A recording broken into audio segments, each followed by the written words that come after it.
అని చెప్పి దావీదు ఎప్పుడైతే దావీదు మొన్న ఒకరు సాక్ష్యం ఇచ్చారు. ఎక్స్రే తీస్తే ప్రియులరా చిన్నది గుండె లోపల ఒక హోల్ అయింది అని చెప్పారు. తర్వాత ఇంకొకరికి హెచ్చరిక చేస్తే ఈ బ్రెయిన్లో మరి చిన్న వెంట్రుక లాంటి మచ్చ ఉన్నది, అందుకే ఆ వ్యక్తి తరచూ కింద పడి కొట్టుకుంటున్నాడు, ఈ గుండె నొప్పితో బాధపడుచున్నాడు. ఇంకొక అమ్మకు క్యాన్సర్ గడ్డ అని చెప్పారు. ఇవన్నీ ఎందుకు చెప్తున్నానో మీరు ఆలోచన చేయండి. ఏ డాక్టర్ అయితే స్కానింగ్ చేసి లేక ఎక్స్రే తీసి లేక ఎంఆర్ఐ స్కాన్ తీసి నీకు ఈ సమస్య ఉన్నది కనుక నువ్వు చచ్చిపోతావని చెప్తే, లేదు నాకు ఉన్నదా, నేనేమనుకున్నావు, నాకు గడ్డెక్కడిది, నాకు మచ్చ ఎక్కడిది అని నువ్వు అనగలుగుతావా?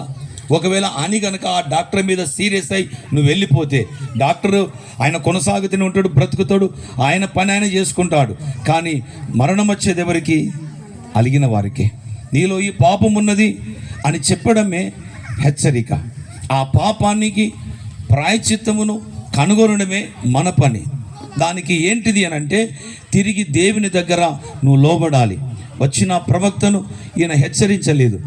ప్రవక్త నన్ను నువ్వు అంటావా, ఈ మాట గనక నీవు తెలుసుకున్నావు గనక నిన్ను చంపితే ఇంకెవరికి కూడా అది వెళ్ళదు అని చెప్పి ఆయనను చంపడానికి ప్రయత్నం చేయలేదు, ఆయనను బందీ చేయడానికి ప్రయత్నం చేయలేదు.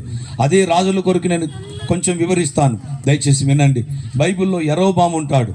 అతని దగ్గరికి వచ్చి ఒక ప్రవక్త హెచ్చరిస్తాడు, నీవు చేయకూడనిది చేశావు, బలిపీఠం